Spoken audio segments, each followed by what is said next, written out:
Naputol ang hanging bridge na nag-uugnay sa dalawang barangay sa Manito sa Albay. 15 tao nahulog sa ilog ng maputol ang tulay na nasa 10 talampakan ng taas mula sa tubig. May ilang nagtamo ng gasgas na agad dinala sa ospital.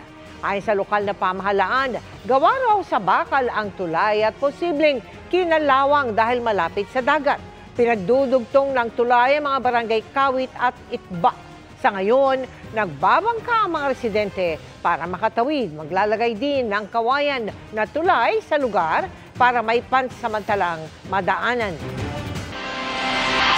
Kasama po si Pangulong Bongbong Marcos sa listahan ng Time Magazine na 100 Most Influential People ngayong 2024. Kasama ang Pangulo sa ilalim po ng Leaders category. Sa artikulo, sinabing ang kanyang pagkaluklok sa pwesto ay dahil umano sa paglinis sa kanyang family legacy gamit ang pagmamanipula umano sa social media. Pero ang kagustuhan daw ng Pangulo na ayusin ang pangalang Marcos ay nagresulta sa iba pang pagbabago. Ibinalik daw ng Pangulo sa gobyerno ang mga teknokrat o mga eksperto, pinatatag ang ekonomiya matapos ang pandemya at inangat ang Pilipinas sa mata ng mundo. Tinukoy rin ang paninindigan ng Pangulo laban sa agresyon ng China sa South China Sea at pinalakas ang alyansa ng Pilipinas sa Amerika sa gitna ng namumuong tensyon sa rehiyon. Ayon sa palasyo, ang pagkilalang ito sa Pangulo ay sumasalamin sa uri ng pamumuno niya na inuuna ang interes ng bansa at kapakanan ng bawat Pilipino bago ang lahat. Nais ng isang dating kongresista na ipawalang bisa ng Korte Suprema ang kontratang inaward ng COMELEC sa Miro Systems para sa 2025 elections. Sabi naman ng Miro, hinihintay pa nito ang kopya ng petisyon at maglalabas ng pahayag pag nakuha na ito. Nakatutok sina Sandra Aguinaldo at Salima Refran. Hiningi ni dating Caloocan Representative Egay Erice sa Korte Suprema na ipawalang bisa ang 18 billion peso contract ng South Korean firm na Miro Systems Company Limited sa Commission on Elections para sa eleksyon 2025. Sa kanyang 50 pahinang petition for certiorari, humingi rin siya ng temporary restraining order at writ of preliminary injunction para ipatigil ang pagpapatupad nito. Sa ilalim ng kontrata, rerentahan ng COMELEC sa Miro ang mga vote counting machines. Ang Miro din na magsusupply ng iba pang kakailanganin para sa automated elections. We'll be turned into a guinea pig in 2025 dahil yung gagamitin na machine is prototype, which is against yung automation law. Pangalawa, there are certain procedures that were not followed by the Commission on Elections. Dagdag niya, ngayon lang daw gagastos ang gobyerno ng halos 18 billion pesos para sa eleksyon. I think this is a robbery in progress. Kaya ang may imbierna rito hindi yung eleksyon, kundi yung robbery. Easily, we'll be robbed of 10 billion pesos.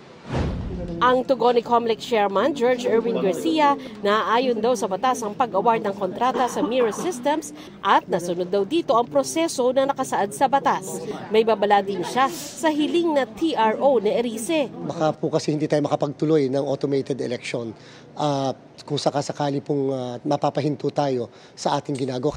Dagdag ni Garcia sa sinasabi ni Erice na prototype, ang mga makina ng Miro may mga inilagay daw na bagong features sa vote counting machine pero parehong proseso ng pagboto pa rin ang gagamitin. Nag-prescribe ang COMELEC na mga wishlist natin at yung mga nag-participate sa procurement, lalo na ang Miro, ay nag-provide sa atin ng sample. Ito, kaya namin gawin yung sinasabi niyo mga wishlist na andyan lahat. Itinanggi rin ni Garcia na overpriced ang kontrata at hindi raw tama ang ginawang pagkumpara ni Erice sa lumang mga election contracts. May mga taon daw kasing hindi ganun kalaki ang ginugol sa eleksyon dahil may mga lumang makina nang nagagamit noon.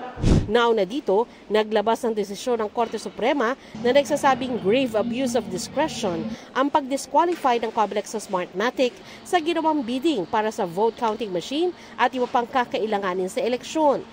Sabi ni Garcia, magpa-file sila ng motion for reconsideration sa Supreme Court. Matatanda ang dineklarang disqualified ng COMELEC ang Smartmatic noong 2023 dahil sa alegasyong sangkot ito sa umano'y bribery laban kay dating COMELEC Chairman Juan Andres Bautista sa Amerika. Itinanggi na ito ng Smartmatic at sinabing hindi ito dapat naging basihan ng disqualification. Ayon naman kay Garcia, umuusad ng investigasyon ng Amerika sa umano'y bribery. Nung nakaraang 3 linggo na po, pumunta rito ang US Homeland Security kasama ang US DOJ. May mga binanggit po sila mga bagay at mga impormasyon. May mga hiningi rin pong dagdag na dokumento. May mga pinakinausap po silang 3 tao natin dito sa COMELEC. We were guaranteed na sa taon na to something big will happen. Para sa GMA Integrated News, Sandra Aguinaldo. At sa Nima Refran, nakatutok kami 24 oras.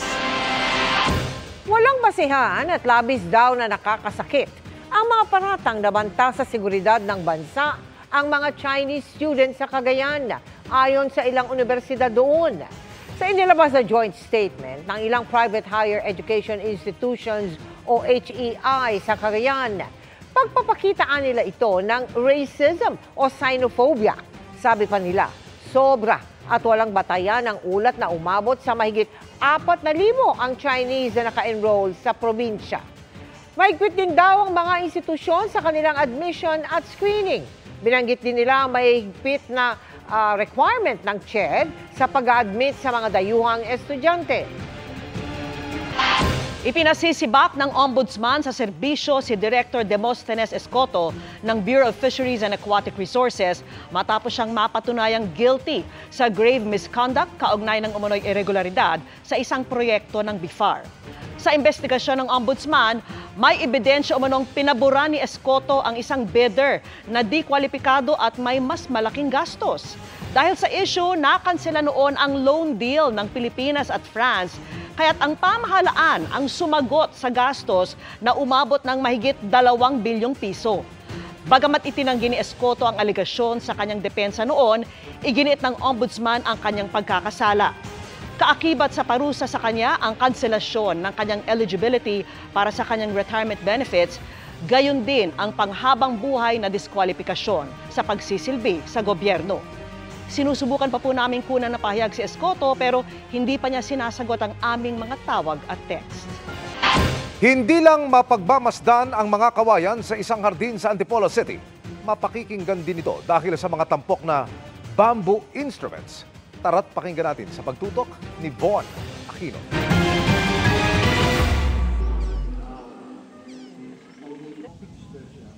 Mula Metro Manila, dinayo pa ng grupong YMCA Manila Gold Triangle Club ang Carolina Bamboo Garden sa Antipolo City upang subukan ang bamboo organ nito na matatagpuan sa kanilang Bamboo Museum. Ang bamboo organ napakaganda at authentic talaga at saka first time to see a real bamboo organ.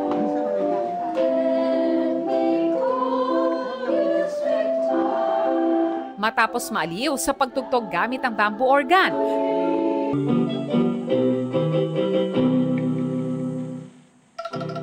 pinabilib naman ng YMCA Himig Kawayan Angklung Ansam ang lahat sa pagtugtog ng angklung, isang Indonesian musical instrument na gawa rin sa kawayan. Ang bawat isang angklung instrument ay nakagagawa ng tunog ng isang musical note.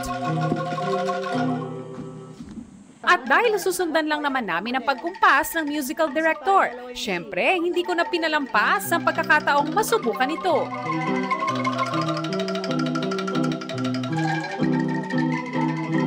Pampahaba ng buhay, bawas stress.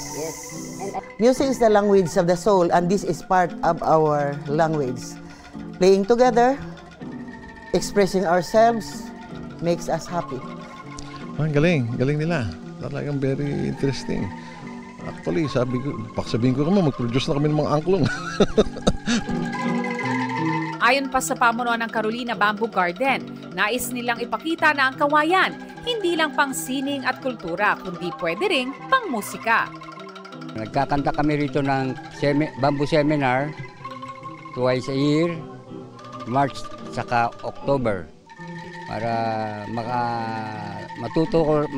malaman nyo kung ano pa yung ibang kahalagaan ng bamboo.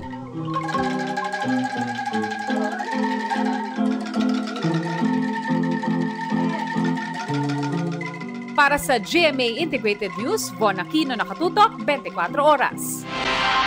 Tumagilid ang isang delivery truck sa kaba ng Quezon Avenue, Quezon City.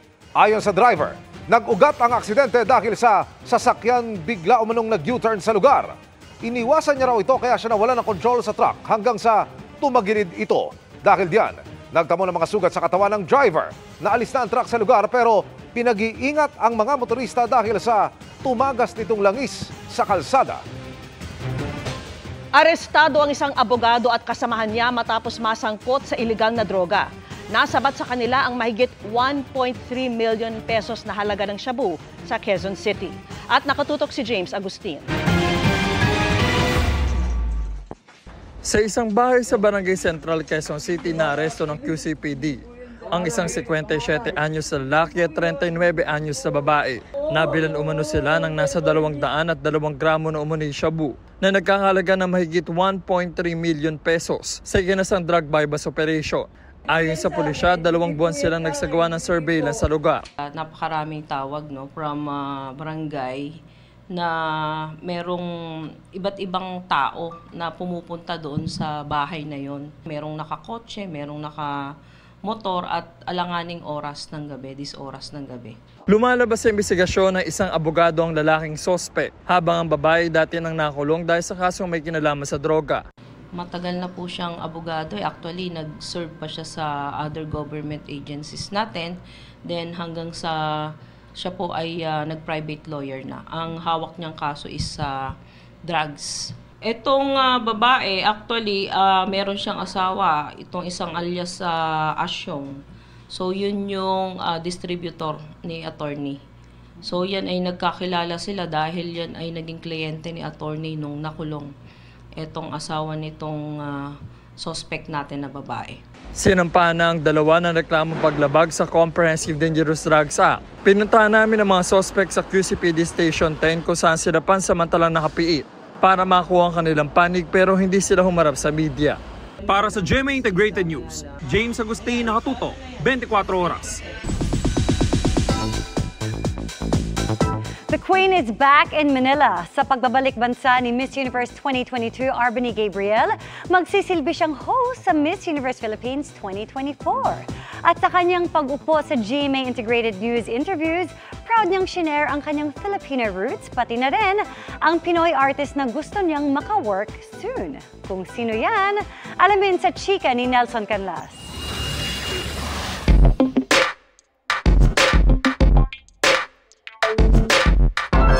Miss Universe 2022 Arbany Gabriel is back in town. Pero this time, matagal-tagal daw siyang mananatili sa Pilipinas. You know, this is my first time coming for a longer period of time, and post Miss Universe 2, like I said earlier, I have been wanting to live here. For me, there's so much for me to learn. I need to learn Tagalog because growing up as a Filipino American, I feel like there's almost like an identity I need to learn more about being Filipino. Pinusuan ang recent posts ni Arbany tulad ng kanyang inspiring workout videos. Pati na ang kanyang pagluluto ng Pinoy food. I like to cook. I enjoy it too. So I want to learn recipes. Like for me, I just want to learn as much as I can. You're willing to learn to cook Filipino dishes? Yeah, I love to cook. It's so rewarding when you make something, so it is fun, yeah.